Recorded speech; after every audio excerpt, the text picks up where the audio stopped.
And bam, bam, bam. What is up? And welcome back to Nando Talk. We are here. We are live. We are here to talk about Miami Dolphins free agency, some potential targets, some moves that we can be making to load up for a Super Bowl run. That's right. A lofty goal, but that is what we need to do to keep moving forward. Yes, we made the playoffs. Obviously, we have to win a playoff game before we can even talk about a Super Bowl run.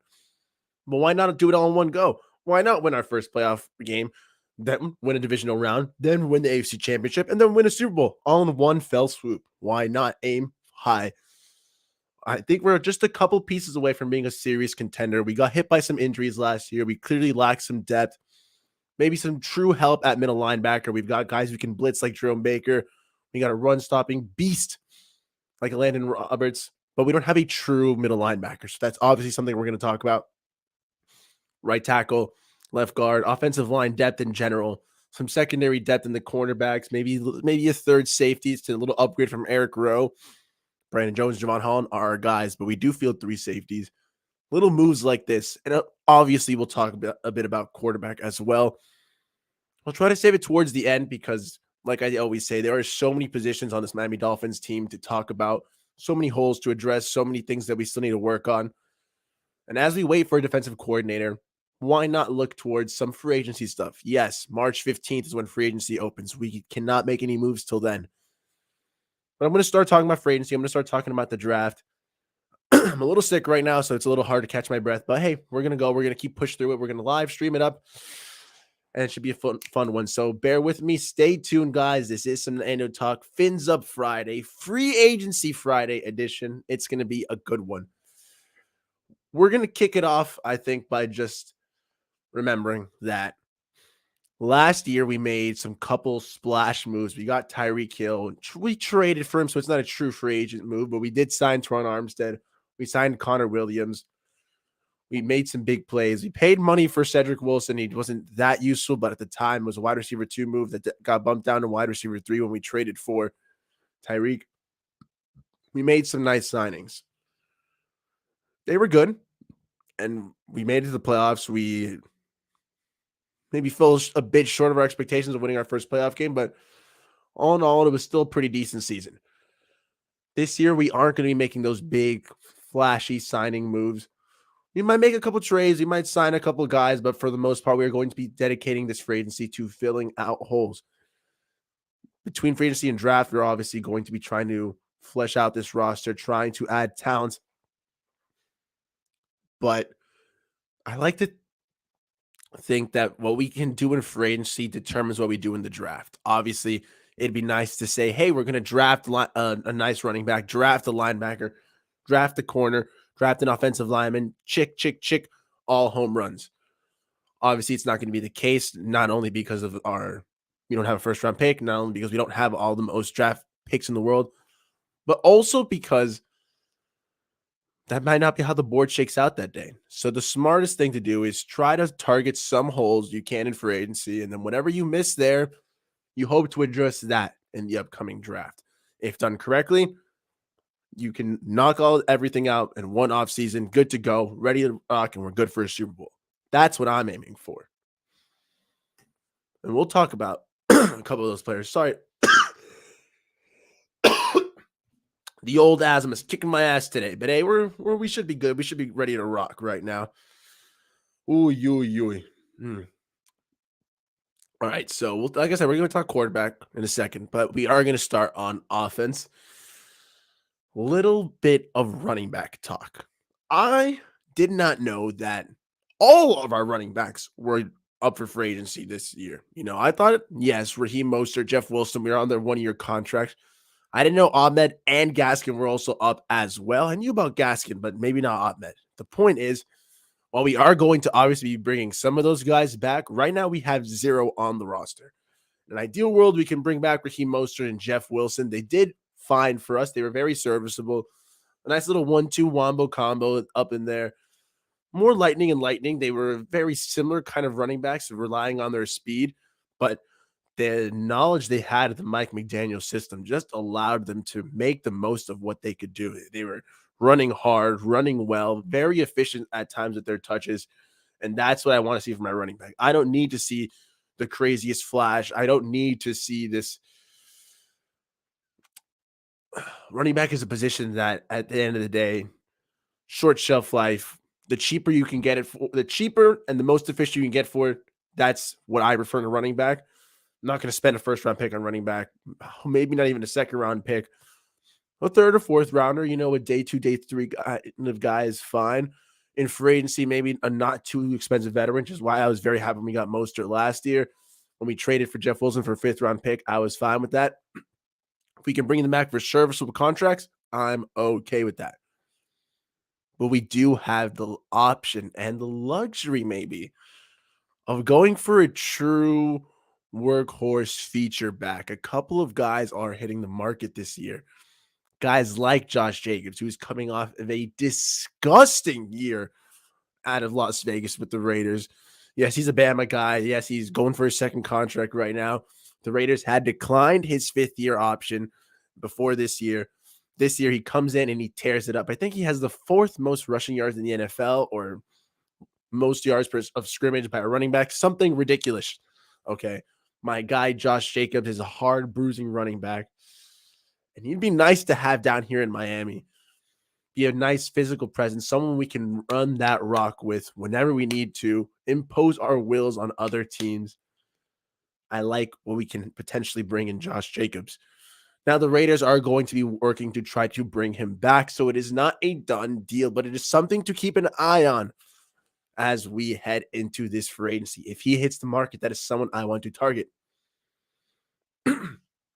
Same kind of deal with Saquon Barkley.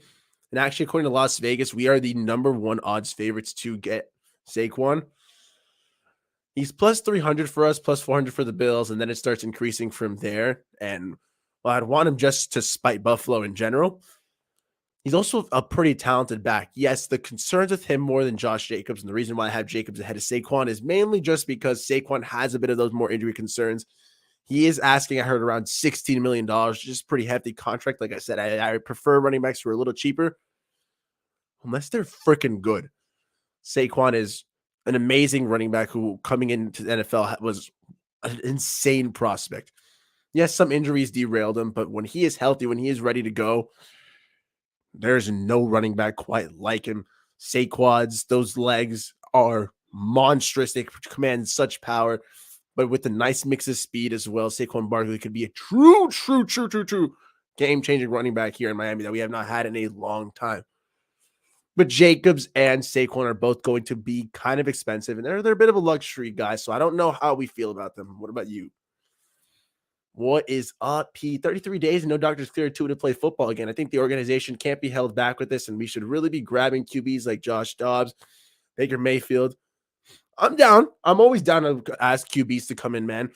I think that the cheaper the Dolphins get for quarterback is the better, man. When we're talking about QBs for the Dolphins, I'll save it for the end, like I said.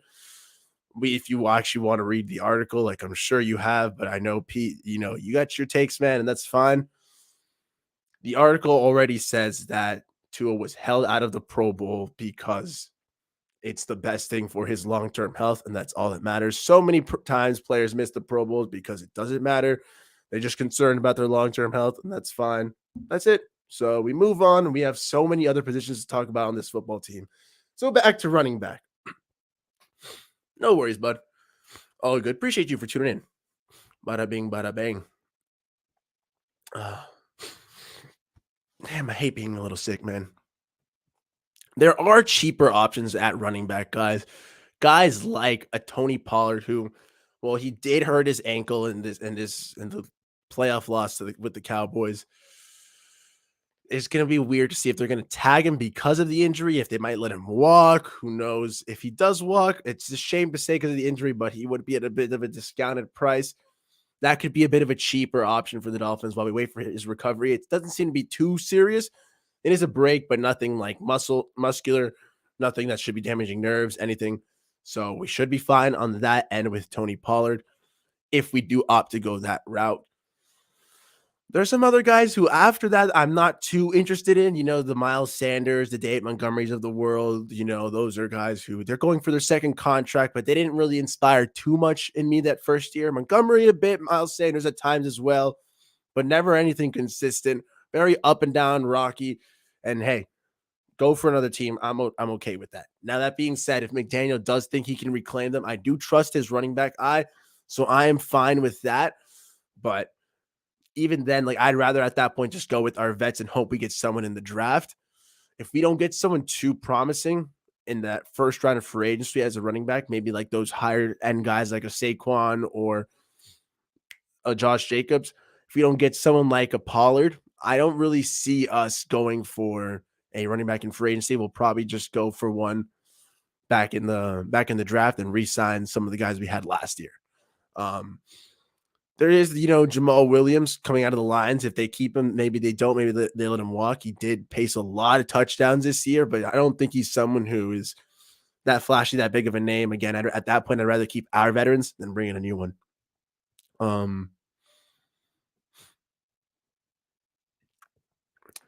Yeah, Jeff Wilson would be pretty nice. Mostert again, that'd be pretty cool. If that's what happens, if we get Jeff Wilson, Raheem Mostert, that's beautiful enough for me to be content with entering the draft. That if hey, we get someone, I'm cool with it.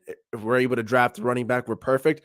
If we don't, then I'm okay with Raheem Mostert and Jeff Wilson. We saw what it could do this year. It wasn't anything too special. I think it was only I know it was in the 20s, maybe the 22nd ranked rushing office, I want to say, off the top of my head. Um, Nothing too spectacular, but at the end of the day, something that's still maybe 27th, actually, something as low as that in that range, 22 to 27th range. The rushing offense could improve. Now, granted, once we work on the offensive line, that's going to work on that as well. So I'm okay with Jeff Wilson, Raheem Mostert coming back. But if those are the guys we stick with during free agency, we don't throw any darts at anyone else.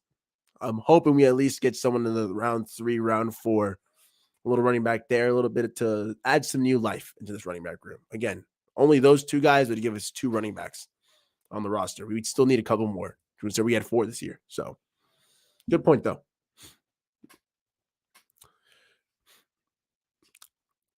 Do you think with better line like the organization thinks like those two can produce better? 1,000%, man. Like if we have a consistent offensive line, a consistent group of 5 who are on the field, I get it. Teron Armstead is going to have his injury prone, man. He was banged up most of the year. He played through it, but there were times where he physically could not go.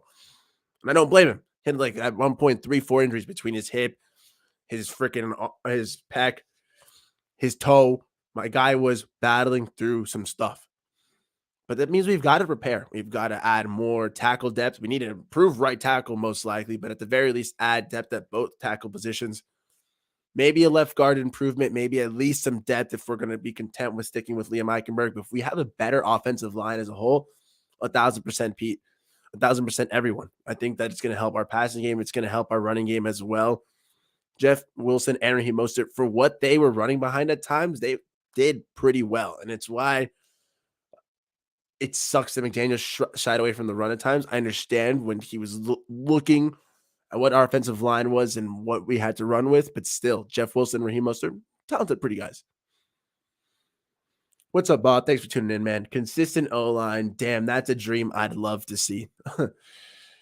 Seems like my entire life, man, we've been wondering about offensive line, and it's pretty funny because there's some interesting moments where I can think of. We're going to talk about, for example, right tackle right now. I saw someone say, hey, we should get that Jawan Taylor guy from Cincinnati. And I was thinking, like, Jawan Taylor? Like, is this the same Jawan Taylor? Not from the Jaguars. Jawan Taylor? Like, is this the same Jawan Taylor who used to be on the Dolphins? The same Jawan Taylor who we drafted out of Tennessee? No, it is a different Jawan Taylor, but it made me think of like 2014. I think his name was Jawan Taylor also, from out of University of Tennessee. We drafted him like in the first round.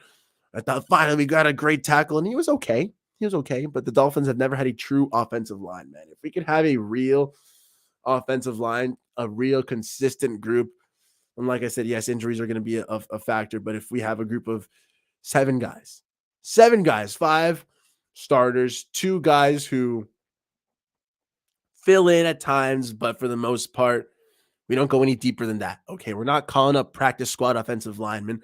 We're not using the Lester Cottons and the Larnell Colemans of the world. We are rocking with 5 starters, maybe a swing tackle and a guard who occasionally have to step in. Okay, that's it. I think we'll see a massive increase from this run game. So let's talk about some options. I was joking around with the Jawan Taylor thing. I thought he was the former Dolphin, but actually he is a Jacksonville Jaguar. 2019 pick, second rounder. He's shown some poise and promise, and if the Jaguars do let him go, he could be not a break the bank option, but just could be someone nice who's going for a second contract. We can take advantage of that and hopefully have a youngish guy. He's like 25, 26 years old and be good to rock on that end. At the very least, someone to compete with Austin Jackson, someone to bring in some work, whether Austin Jackson shows a year 4 leap or whether we just stick with our new free agent signing, at least our tackle depth will be a little bit solidified. As for starter right tackles, it depends on, you've got some older guys, you've got some mixed bag. There's offensive line is, and in general, in the free agency, I'm going to be trying to target more depth and hope that in the draft, maybe we can get someone young we can actually be confident with. I'm probably assuming with our second round pick, we're going to be targeting offensive line again. Oh, we need to. Greer's had a mixed bag. Robert Hunt in the second round, great pick. Liam Eichenberg in the second round, not great pick. Oof. There are options like Mike McGlinchey from the Niners. He's a nice tackle. He did get absolutely manhandled by Micah Parsons with like one arm. But aside from that, he's pretty solid. And again, that'd be more of one of the reasons that he's such a nice little plug-in moment for us is because, again, a player who knows the Mike McDaniel system, having been with the 49ers, having been under Shanahan, Mike would love to get his hands on a guy like that. And some of the other names are more like Orlando Brown Jr. from the Chiefs, Jack Conklin from the Browns, some of the older guys who, I don't know, they're either pricey or have injury concerns, and I'm not sure how we operate on that end. But if we do make those moves, it would lighten up a little bit of our load in the draft.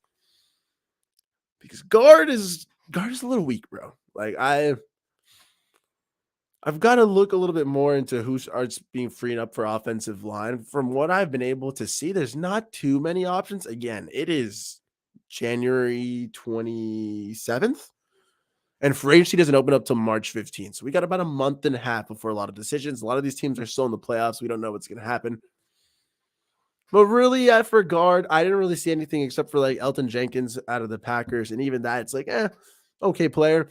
That's why I'm thinking that in the second round, we should probably target a tackle. Best case, we find a good tackle. At the worst case, we get a little bit more depth at least in his rookie year while he develops at either guard or tackle. And then in the future, we should keep strengthening this line. But it's definitely something we got to work on, man. My entire life, I'm 24. I'm not the oldest, most experienced Dolphins fan, but my entire life, I remember this Dolphins team trying and struggling to find help on the offensive line, an identity there. We've never been a team known for running the ball. And part of that is because we haven't had a true crazy running back. Like, you've had some flashes from guys like Lamar Miller, Reggie Bush, Jay Ajayi, Kenyon Drake at moments, but for the most part, we haven't been a consistent running team. And when we thought Mike McDaniel was coming here, we thought that would be the identity we had. But we haven't had the offensive line we thought we were going to. And our running game, it was okay at times, but nothing absolutely wonderfully game-changing like we thought it would be about a year ago. So, get a little bit of help at running back. Force feed that offensive line, whether it's through the draft, whether it's through free agency. We've got Teron Armstead, who's a lock. He just needs probably a competent backup behind him due to those injury concerns. Connor Williams, at time there were some issues, but for the most part, he was a very highly rated center, very good at what he did last year. And it's safe to say the experiment worked. I don't think we're going to flip him back. At right guard, you got Robert Hunt, who great guard. Exactly what I needed from there out of the second round. So you got to address the left guard and right tackle, whether they're just adding for depth, whether you're just adding for guys to compete, whether you're adding people to send Liam Eichenberg and Austin Jackson to the bench, whatever it may be, you cannot stop adding resources. You cannot stop throwing darts at that offensive line until we have a consistent group. And like I said, Yes, there are 5 starting offensive linemen. But I want us to have a unit of 7 dudes, okay? I want us to have a good tackle who I know that if, God forbid, we miss more time with freaking Tron Armstead accumulating another injury, then bam, we're good. We elevate, slide someone in, bada bing, bada bam. We got another tackle ready to go. We focus on right tackle because that is Tua's blind side. I think it is ridiculous that there's actual NFL analysts who are like, they added a left tackle. You should be good to rock. Tua's left-handed. Okay. Yes, we added a left tackle. That is like adding a right tackle for most teams in the NFL. A great addition, of course, but we need to still fix the blind side. And while I'd love Austin Jackson to have that year 4 leap, it'd be irresponsible to leave this free agency without adding anybody. So let's get someone at least to compete with, at least to have some depth, and then hopefully in the draft they target someone nice and a dandy. Oy. I might have to hit my inhaler again in a second, guys, but right now we are going to try to keep a chugging through this. Now, for wide receiver, we don't really need to add anyone. We're pretty deep. We've got a lot of pieces, honestly. We're just going to have to see how we keep and shake that room out. Again, entering this year, we're going to have Eric Ezukanma, probably guys like Braylon Sanders coming up more towards the active roster. And we'll have to see how that shakes out, especially with guys like Cedric Wilson, who contributed almost nothing but take up money.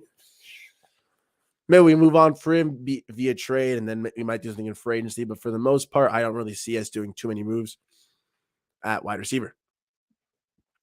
Talk tackle, guard, receiver. How could I almost forget?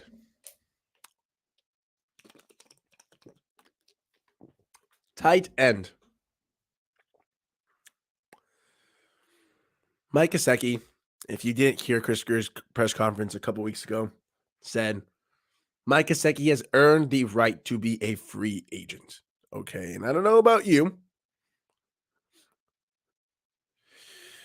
Yeah, Greer said that Gesicki's earned the right to be a free agent. To me, that is some thanks for the memories moments right there for Mike Gesicki. And Big 88, Big Mike had some great times here in Miami. He's been pretty active on social media last couple times too. Talking about how he didn't know about the good times being this, how he didn't know he was making memories. Thanks for everything, blah, blah, blah. For all intents and purposes, Mike Gesicki is most likely gone for the Miami Dolphins. Thank you for all you have done. If you do stay, I'll welcome you back with open arms for a reasonable contract. You are not getting $15 million a year from the Miami Dolphins. That's probably why he's leaving. Okay, it's no hard feelings. We didn't utilize it to the best of his abilities. We might have hurt him a little bit with some money. But for the most part, if you are going to sign Mike Gesicki, it is understanding that he's a 6'6", 250-pound monster. Runs like a 4.5 something, 4.52 maybe. Doesn't grow on trees. He's an absolute freak of nature. But you have to be committed to using him as a wide receiver. He doesn't really block. He's not a true tight end of the sense. Think more of a Jimmy Graham kind of guy. And I love that. And if John Embry and Mike McDaniel were going to use him, if we bring him back, it's to me, we're bringing it back with the purpose of, hey, we know you can't really use you as a blocker, or maybe you're going to really work on that this offseason. We're going to use your receiving skills to the best of your ability. We're going to turn you into a premier red zone threat. We are going to get you on those crazy mismatches over the middle. Wakata, blam it over. Please. But that probably might not be a role that is exactly how it fits for Mike Gesicki, but might not be here for the Miami Dolphins. It's got to be maybe for a team like the Packers if they keep Rodgers. Maybe for a team that wants to use Gesicki more on that outside threat. But whatever it may be, Big Mike is most likely leaving on from the Dolphins. So where does that leave us? I'm wheezing too hard, guys.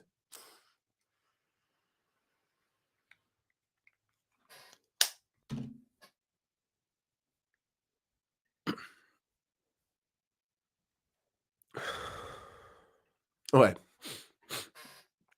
So we will have still Durham Smythe, big 81, who does kind of fit this role a little bit better. Sneaky athletic, a big guy, can block, more of your traditional tight end. We will have guys like Tanner Connor coming back. No, Sethan Carter, excuse me. Sethan Carter, who was a bit banged up last year, but now fully healthy. He's a guy that the organization really does like. More of an H-back kind of guy, kind of like a Charles Clay. But I love what he can do for this team. Hopefully, a little bit more of a year of health and to be good to rock. Hold on. I'm going to have a cough attack. Bear with me 1 second.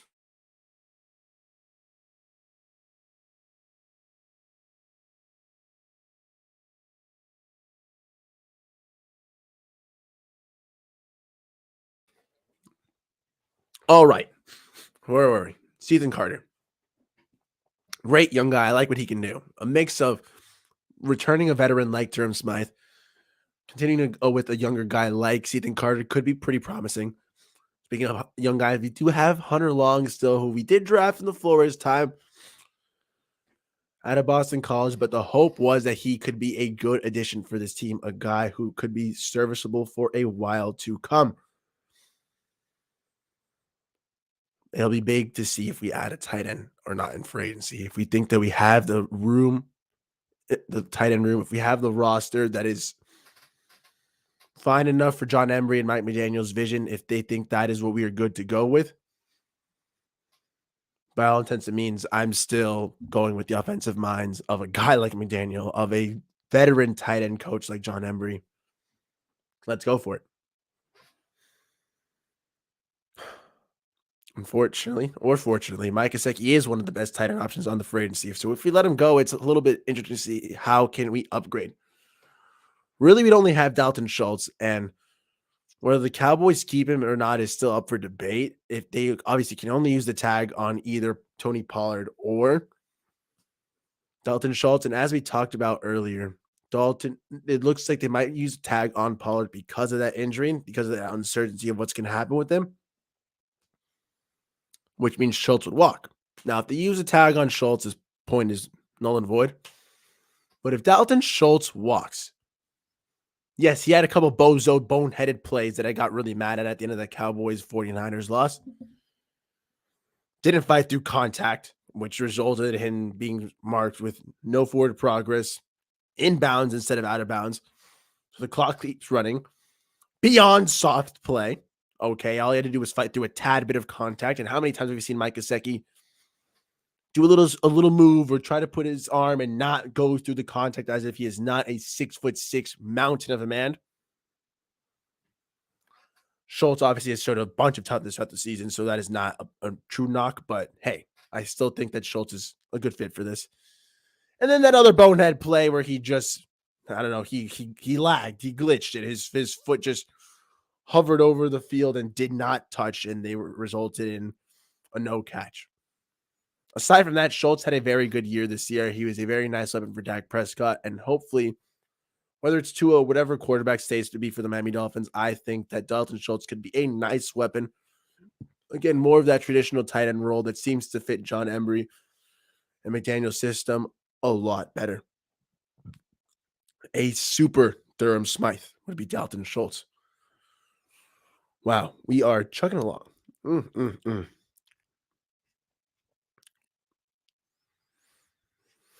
So that would be tight end. That'd be if you're trying to really upgrade. I guess Mike Gesicki, Dalton Schultz would be the only real guy. There's like other players who could be some more vertical threats who still have a little bit more blocking than Mike Gesicki. Not the same level of vertical threat that Gesicki brings to the table, but they're what they lack in their ability, but they lose in a little bit of receiving ability. They make up for in a bit of it better blockers, albeit not anything crazy. But guys like Evan Ingram, who went from the Giants, went to the Jags, and had a pretty nice year. It remains to see what they do with him. Guys like Hayden Hurst, who again, the Bengals are still in the playoffs, so they don't know if they're going to keep him or if they're going to bring him back or let him walk. R. Smith Jr. from the Vikings, very nice young player. He could be very interesting. And for all the signs show that they wanted him to be a very big part of what they were doing in Minnesota, but they traded for TJ Hawkinson, and it just doesn't mean there's a lot of room for Irv there. Great player, great talent. You know, I think he wore number 84 this year, like Randy Moss. So it shows the respect he commanded in Minnesota. When you trade for TJ Hawkinson, when they did that value, when they traded the capital they did for him as well, writings on the wall, it looks like Irv Smith is going to be a walk-in. And that would be maybe a nice, athletic, younger player to take a stab at. Again, if I'm trusting Mike McDaniel's eye for a running back room, I'm still going to be trusting John Emery and his decisions at tight end. So whatever we go for, I don't think we're going to draft someone because tight ends take a little longer to develop in the draft. Usually a year, 2 or 3. It's very rare that there's guys like Pat Freiermuth who come in ready straight out the gate and are ready to rock and roll. So we will see what we do, but most likely going for a free agency guy, if at all. I do not think we are drafting a tight end. I think that is one of the positions we are most definitely targeting in free agency. Whether it is probably an upgrade at Dalton Schultz in terms of scheme, similar talent, but upgrade in scheme fit, or going for a cheaper option, a guy like an Evan Ingram, a Hayden Hurst, or a young upside guy like Irv Smith looking for that second contract. There are some interesting tight end roles out there. Maybe even no one. Maybe we stick with Durham Smythe, the return of Adam Shaheen. We go with Ethan Carter coming back fully healthy as well. That could be an interesting tight end room. Maybe we use Alec Ingold more out of that role, out of that spot as well. I'm confident whatever the Miami Dolphins decide to stick with and decide to roll with at the end of the day. So that pretty much covers it up on offense. I'm probably going to save QB talk more towards for the end just because, like I always say, guys, every episode, there's so many positions talking about quarterback. Well, I'll keep it short and simple right now because if we want to circle back to a longer quarterback talk, we can. Basically, for quarterback, we have 2 options, guys. We either go, if we're talking straight free agency, I'm not talking trades right now. I'm just talking about free agency. In free agency, we can either sign Tom Brady. You know, maybe the Ravens let Lamar Jackson walk. They will probably at least tag him and try to trade him. But we can only sign Tom Brady, which I'm fine with because then we can honestly, if we do go for the Tom Brady route, well, I do have the Tua jersey. I'm down for Tua, and I think this is probably the better route to go with. We go for the Brady route in free agency. At the very least, then bam, we have an upgrade as a start. He's probably the only free agent quarterback who is actually a starting improvement over Tua, guaranteed. And he's got that Brady effect. He can bring in veterans for cheaper. He can help us fill in a lot of holes. So for that, in that sense, I'm down for it. Now, if we stick with Tua, then other free agents really aren't upgrades over him. They'd be more of backups who can compete with him and give him a little bit more run for his money, or at least be very strong, competent backups. We haven't had a good backup release here since probably like Chad Henne, Matt Moore era. You know, like I guess Fitzpatrick, when he got into the bench and Tua was a starter, he was considered a very good backup. But for all intents and purposes, some competent play there would be very nice. I'd go for more of an upside player like Gardner Minshew rather than an aging veteran. That's just me. I like that because then he could push Tua as well, be a little bit more competitive. I think competition brings out the best in people. So why not let it ride? I mean, I've seen that there's reports of maybe Jimmy Garoppolo, if they ended up letting him go, you know, returning with Matt McDaniel, that could be an option. I think that for me would be, hey, Jimmy, suck it up, go be a backup. But whatever that may be, I don't really see us. I see us adding a QB this offseason, but I don't think it's going to be that crazy of a move. I'd rather free agency move than trading a lot of assets in the draft, though. Like, or trading fucking players as well for a QB, like Waddle, Wilkins, first round picks for Lamar or Rodgers. No, thank you. If there's some free agency options, whether that's Brady or whether that's a competent backup who can be a competitive arm. So rock and roll with it. We go to defense. Cap for life. What is up, boss? We were just talking some how's it going, brother? We're just talking some free agency vibes, what we could be moving. I just finished talking about the offense. So now it's time to talk about some defensive moves we can be going through. I am a tad sick, so excuse me, and I apologize for being a little bit stuffy. I'm trying my best, and I can't go as long-winded as I normally do because my breath is literally shorter right now. But priority through this free agency, I think, is making sure that Christian Wilkins is locked up on this team for a very, very long time. An absolute monster. My man is a tackling freaking machine. I want to see Christian Wilkins here for a long, long time. Give me another month and I'll come back to reality. Hey, we're here to rock, man. No worries, no worries. Free agency does not start till March 15th, man. For right now, where's this guy's stats? Where's Mr. Wilkins? Mr. Wilkins. Yep, priority to bring back Mr. Christian Wilkins. 98 total tackles, 5 pass breakups, 3.5 sacks, forced and fumbles. He recovered 1 and a pick over 17 starts. Christian Wilkins also played almost every single defensive snap. I want to say it was 90 something, but my guy is an absolute animal out there. Okay. Before entering the season, I said that Christian Wilkins was the soul of this defense. He quickly became the heartbeat, man. He has taken over as the most impactful every down, making his presence known defensive player. That role used to belong to Xavier Howard. But Mr. Wilkins, I'm going to need a white throwback Dolphins jersey right there. A 94 will look beautiful. So please, let's lock him up. Let's give him big money. Do not let him leave. He literally broke the record for most tackles by an interior defensive lineman this year.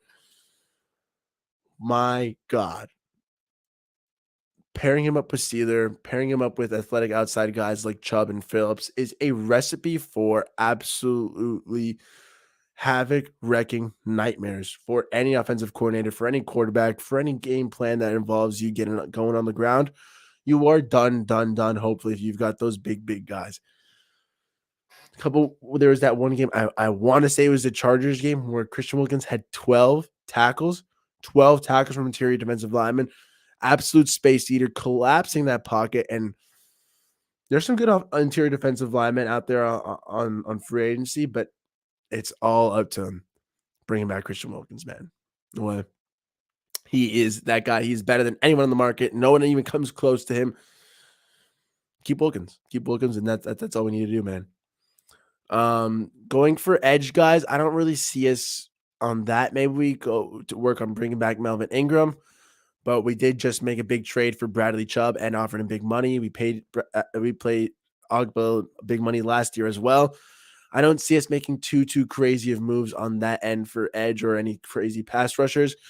What we've got is what we've got. We might add some depth out there. We might lose guys like Andrew Van Ginkel, who it'd be a shame, but we might not really be able to afford keeping him. So it'll be interesting for depth moves out there, which is why I want to sign Vic Fangio to see exactly what scheme we're running and see what those, roster fill out spots are going to be looking like. Something that we know that we need, though, no matter the coordinator, no matter what, is middle linebacker help, though. It'd be nice to say that we have the answer. And like I said in the beginning video, it seems like we've got a bunch of incomplete linebackers who are talented in their own right. Like Landon Roberts can stop the run. Jerome Baker has a knack for blitzing and getting after the quarterback despite being like 6'1", 220. He is very athletic and he can get after it. But I don't know. I still want us to see a true middle linebacker. We have not had a true presence, a true thumping, space-seated middle linebacker who stops the run, great in coverage, patrols the middle of the field. We have not had a man of that caliber since probably like Zach Thomas.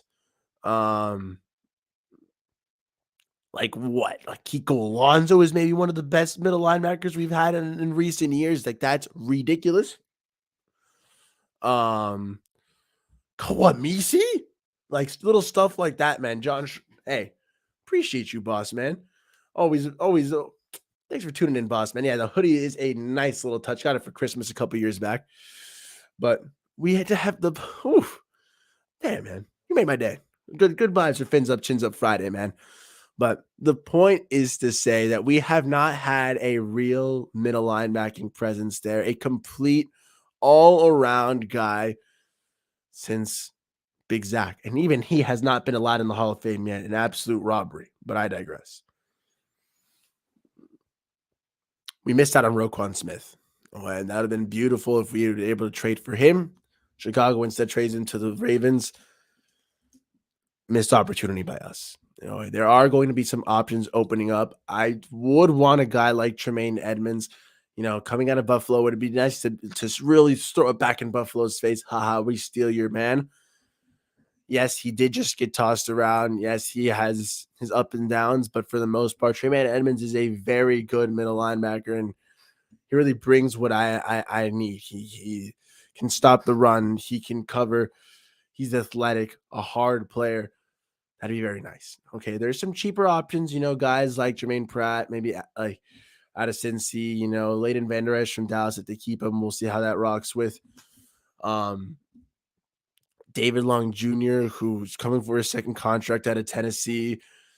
It's like 25, 26 years old. There are some interesting middle linebacker spots, but I would, if we're going to get someone in free agency, I want someone who's going to be all around and who has the capabilities of being an every down linebacker who's not out of place, a guy who doesn't have to, who shouldn't be relegated to roles and is being forced to start. No, no, no. I want a true thumper.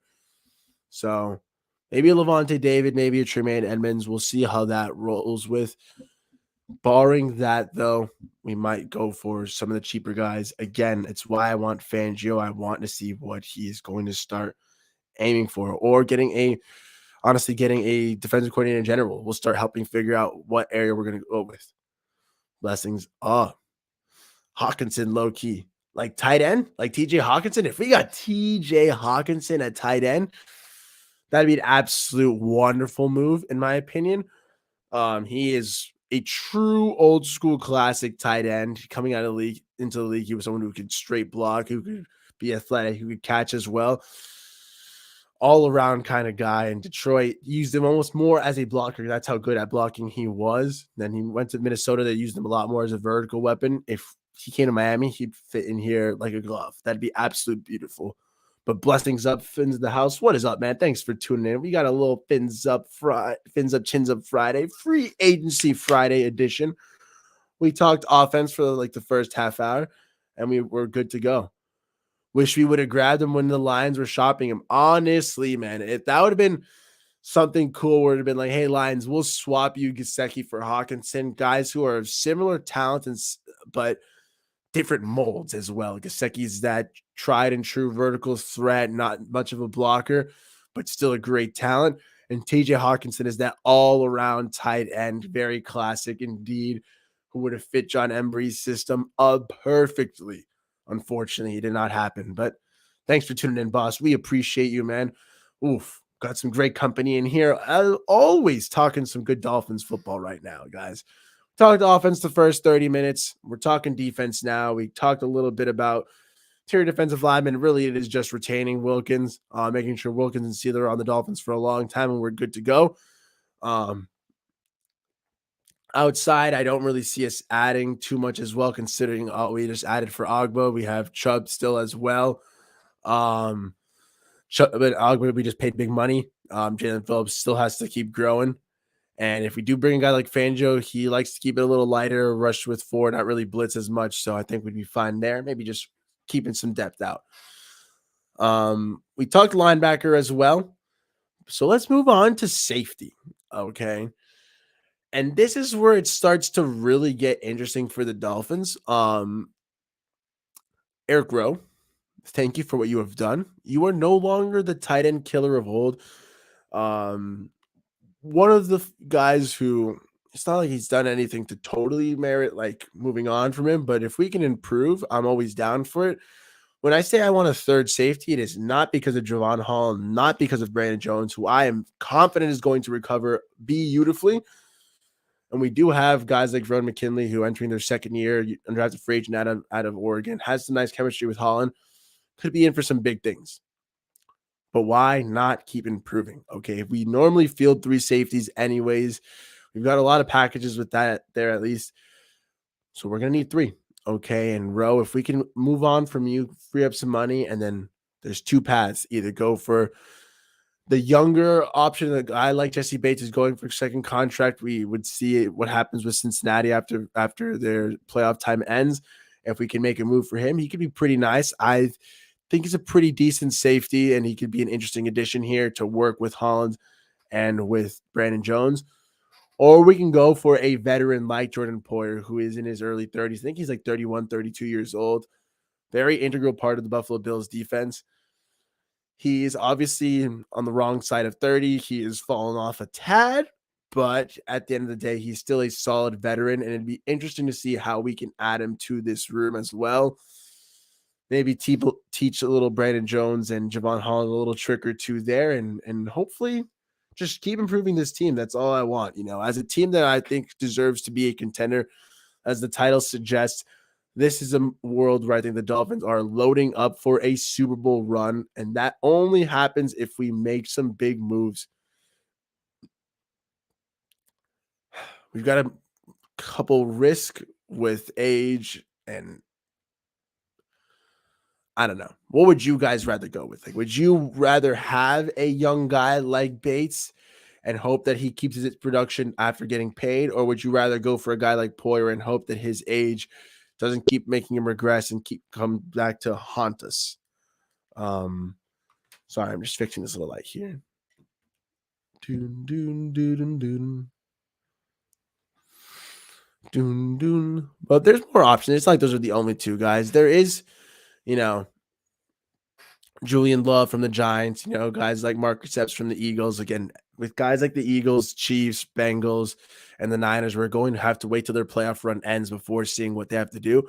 This is a way too early look ahead to free agency because this season hasn't even ended technically for everyone. So free agency is March 15th. Don't worry. We'll keep opening this up, and maybe free agency Friday might be a move of me until free agency actually begins. But safeties, I do want to see us add someone there. If we don't add someone in free agency, low key, I could actually see us adding someone in the draft. Maybe not someone too early, but a round 3, round 4 guy that we can continue to develop and hope has some promise. That'd be interesting. A bit of a luxury pick, but I could see the Dolphins opting for that end as well.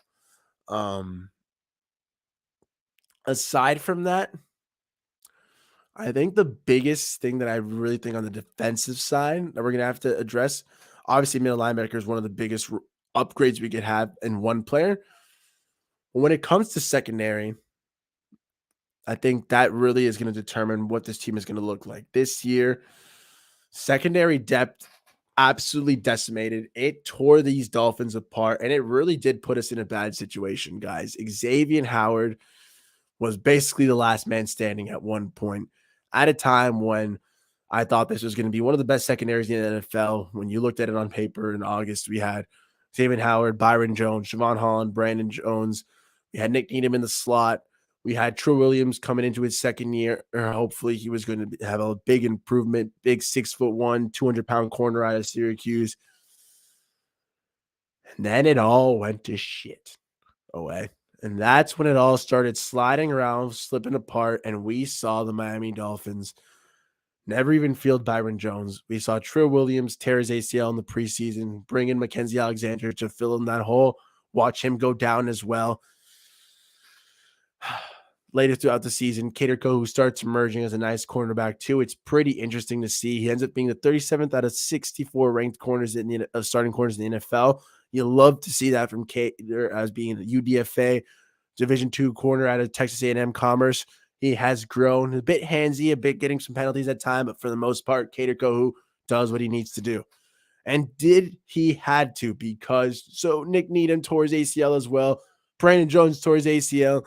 And Noah Ibenogany and Keon Crossan became integral parts of the secondary at points. Ay caramba. So entering this year with talks of whether we trade Byron Jones, give him a chance, or straight up cut him, a lot of signs seem to be pointing to moving on. Hopefully not cutting, but actually trading, getting a second or third round pick for him. What are we going to do for the secondary? Nick Needham, his contract is up. Coming off that torn ACL, he was on a second round tender. So I think he's coming back. There's been interest on both sides to bring back Nick Needham. He'd be a nice upgrade at slot corner again. The UTEP man, Nick Needham, Big 40, my guy is a very good undrafted free agent signing from a couple years ago. He'll be 26. If we do go for a contract, I have to believe it'll be a contract. He's betting on himself, gambling on himself, hopefully to parlay that into a bigger payday down the road. And if that's the case, if that hunger is still there, still a lit, still a burning, I know that Nick Needham is going to come back with some sticky coverage. When he was in the slot 2 years ago, Nick Needham was not letting up touchdowns and man coverage.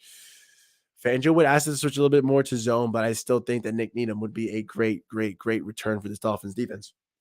Speaking of great returns, though, Trill Williams, 6'1", 206-pound man, Mr. Trill, right here on the hat, bada bing, bada bang. Oh, Trill Williams, you had so much promise coming into this year. Like I said, 6'1", 200 pounds, would add a real physicality that was missing on the outside of this defense. And he tore his ACL. The only silver lining to tearing it so early is that he should be back in time for this year's training camp, ready to go and preparing himself for a nice year 3. Still hungry, still yearning to show what he can do as a Miami Dolphin. And I think another year of Sam Madison, having his hands there, ready to mold him up and turn him into the player that he can be, tapping all that potential tip, tip, tap. Trey Williams will be a very, very good return for this Dolphins secondary, as will Caterco entering his year 2, going through another leap, cleaning it up. Again, more Sam Madison work. And then, yes, Brandon Jones coming back. So there's this talk of Fernando. If there's so many good players coming back, so much useful additions, why the F are we even talking about corners still? Shouldn't we just be ready to move on? Yes and no. The players we had, they are good, they're serviceable. But at the end of the day, we saw how quickly that can change the NFL, how important it is to have a deep stable of corners. They are if wide receivers, you need a deep room of them because of how fragile they can be, how sharp that contrast of going with your set of first string receivers to your third string receivers, the big drop off there is there. Pretty much same with corners, after the very good corners in the NFL, you get guys who are either very good at technique or very athletic and sloppy at technique. So you've got to find out the right corner depth. Okay. I think we're going to be adding some players. There's no break the bank elite corner prospects available on the market at the moment. But I do think there are some interesting options as well that we could add. We can go for either the vet rat, like a guy like Pat Peterson out of the Vikings, who seemed find a bit of a resurgence there after leaving Arizona. He could be nice to give some more of a calming veteran presence when we have so many young guys like Trill, Keon Crossing, Nick Needham, still Noah Benogany. But that being said, we might add to go for a younger guy, maybe a guy like Jamel Dean from the Bucks. Nothing too crazy there. I was watching, Tyreek and Waddle absolutely dust him and bust him down left and right during preseason when the Dolphins played the Bucks, but he could be an interesting fit there as well as James Bradbury, Jonathan Jones from the Eagles and the Patriots respectively. Stuff like that. Yes, those are intriguing moves, but corner, I do think we're going to just have to flesh it out and make it a little bit deeper, especially if we bring a guy like Fangio, whose priority is stopping the pass, taking over the top shots away. Having a deep room of corners will allow them to stay fresh, ready to go at a moment's notice and just do what needs to be done. But we'll see how that ends up all coming to be. I'm excited for this Dolphins defense, though. I think they're a couple pieces away from being a truly formidable unit, a unit that absolutely strikes fears in almost everyone's hearts, hopefully. How are we enjoying the show so far? Freddie, how's it going, man? Thanks for tuning in right now. Dolphin JK, what's up, boss, man? Thanks for you tuning in as well, man. Could Tua plus this year's second pick, next one, be enough for Lamar Jackson? I don't know if that's enough. The end of the day, it's how they value a franchise quarterback. They are most likely going to, if they do trade for Lamar Jackson, Freddie, it'd be like a tag and trade. There are talks that the Ravens want multiple first round picks, in which case we don't have that unless we're starting to stretch for multiple years.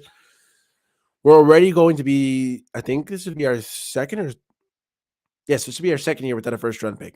Losing next year's would be 3 years. Anything more than that, more than 3 years in a row without a first round pick, and you end up looking like the LA Rams, in my opinion. You end up being a team that can't sustain talent because you have the expensive QB. You don't have the first rounders injecting more talent at cheap contracts. And it starts to look a little bit rough and grim. I mean, granted, the Rams did win a Super Bowl, so it might have been worth it, but time will tell. I don't know if I want to be one of those time will tell experiments. That being said, though, obviously, whatever it takes to win a Super Bowl, I think we're all down. So it'll be interesting to see how the Lamar market starts to shape up.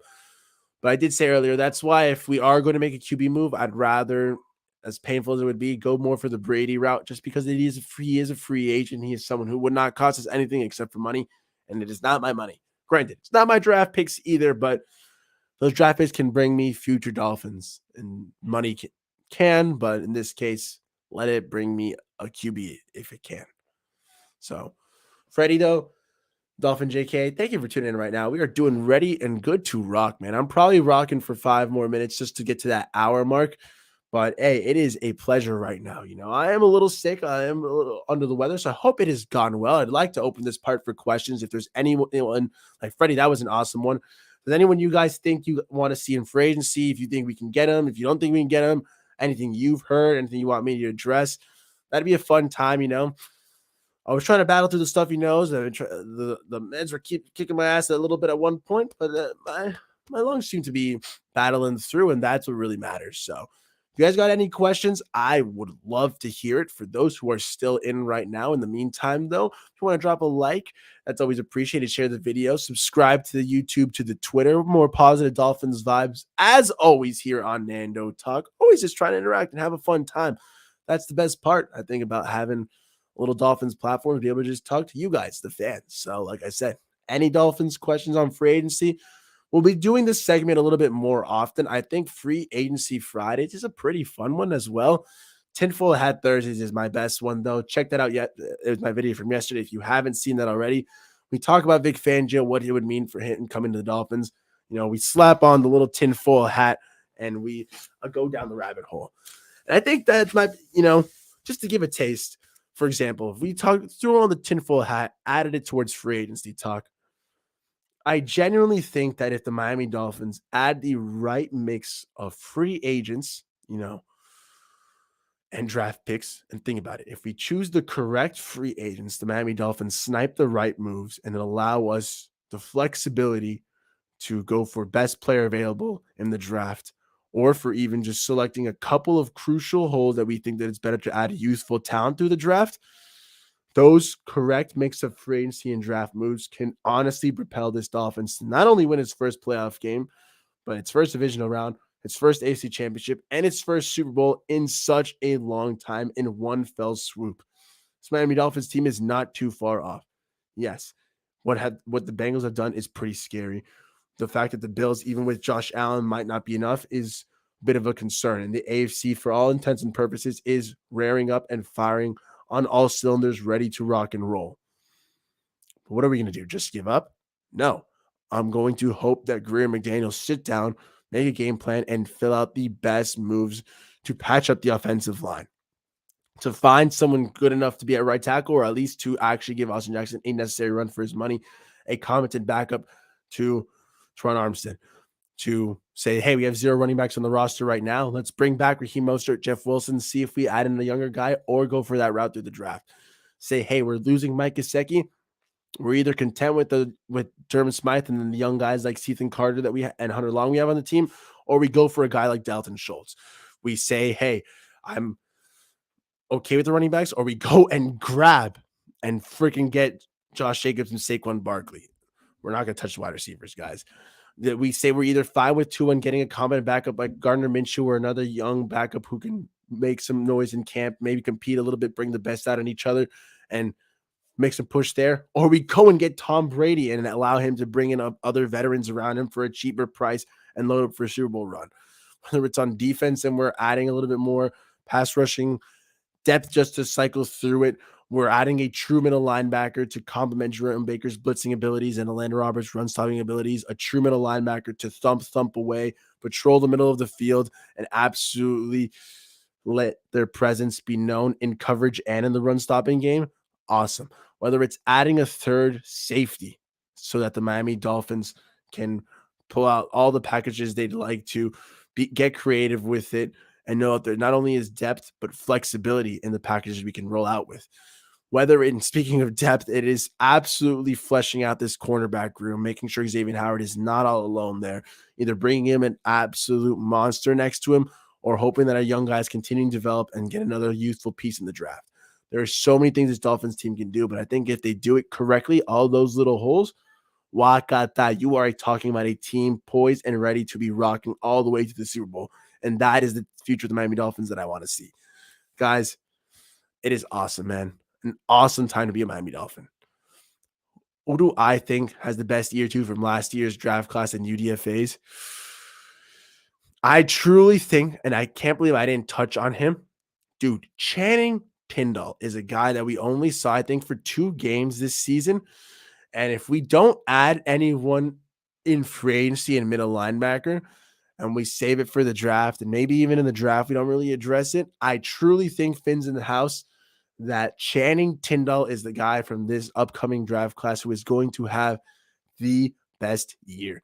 A guy who's 6'2", 240 pounds, hits like he's 250, runs like he's 230 because he runs a 4.48. Yes, he's 6'2", 240 pounds, runs a 4.48. Athletic hyper monster from Georgia. Didn't start there, but he was a jack of all trades, stopping the run, getting after the QB, blitzing, spying, going into coverage, tackles for losses, sacks, forced fumbles, you name it. This guy was everywhere on the stat shield and on the snap count. My guy was a monster. And he didn't really do much his rookie year. He wasn't really activated too much. He is still on the younger side. He still has room to grow. I'm hoping that Channing Tyndall has a phenomenal year too. And it would be, whether we add a linebacker or not, the explosion of a Channing Tyndall's presence on this team, man, would absolutely be a game changer. We'd have that hyper athletic player who could be a Swiss Army knife. We can ask him to stop the run. We can tell him to spy guys like Josh Allen, the Lamar Jacksons, the Justin Fields of the world.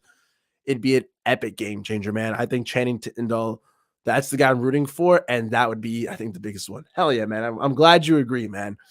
That's a great point. And I think that's a great idea as well, Fins in the house. I'm going to be doing a future video on year 2 players who can make rookie players who can, guys who are rookies this year who can make that year 2 leap, man. I think that's a very important thing to watch. I did a year 3 leap last year because of obviously it was that 2020 class.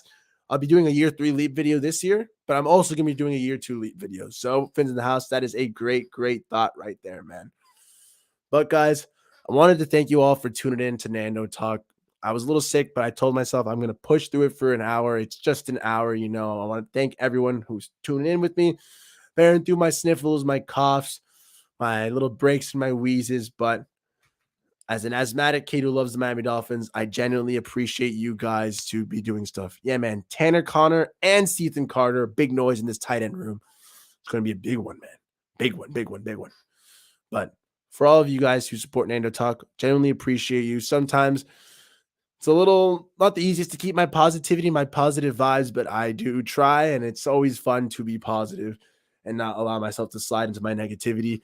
There are so many things I can be negative about in my life. It's not easy being Nando sometimes, you know, but for the most part, the Dolphins and sports in general are my happy place. They're a place I like to be positive and allow myself to enjoy and have fun and escape. It's my happy spot. And I hope to spread those positive vibes to other people, man. That's what I'm all here for. Talking to new Dolphins fans, interacting. I always love your questions in the chat. They keep me going, keep me focused, and allow me to just keep being me. So thank you for that, and it's genuinely appreciated. If you'd like to see more, check me out on Twitter at @NandoTalk_. If you like me on YouTube, at Nando Talk as well. Subscribe or follow for more Dolphins positive vibes. Fins up, chins up is one of my favorite little sayings that I say, but I genuinely do mean it. So many things to be upset with in today's world, but the Miami Dolphins should be something that we can always enjoy, guys. So thank you for tuning in, man. I appreciate you too as well, Fins in the house. Thank you for everyone who tuned in today. Dolphin JK, Cap for Life, Fins in the house, Freddie, Bob, Pete. It's always appreciated. Anyone who watches this live or you rewatch it afterwards, much love, much appreciation. Hope you guys have a good weekend. I think I'm going to be doing a championship Sunday breakdown tomorrow. AFC championship with the Bengals versus the Chiefs, and then the Eagles versus the 49ers. Going to be absolutely epic on Sunday. So Saturday we might check and talk those games out a little bit. But hey, subscribe to check that out tomorrow. Maybe doing a little edit as well. You know, it's going to be an I'm Still Standing, a little Elton John song. That's going to be a little fun time as well. I'm going to be trying to get back into more edits. So appreciate you guys for tuning in. This has been Free Agency Friday edition of Fins Up, Chins Up Friday. A way too early look ahead. So bada bing, bada bam.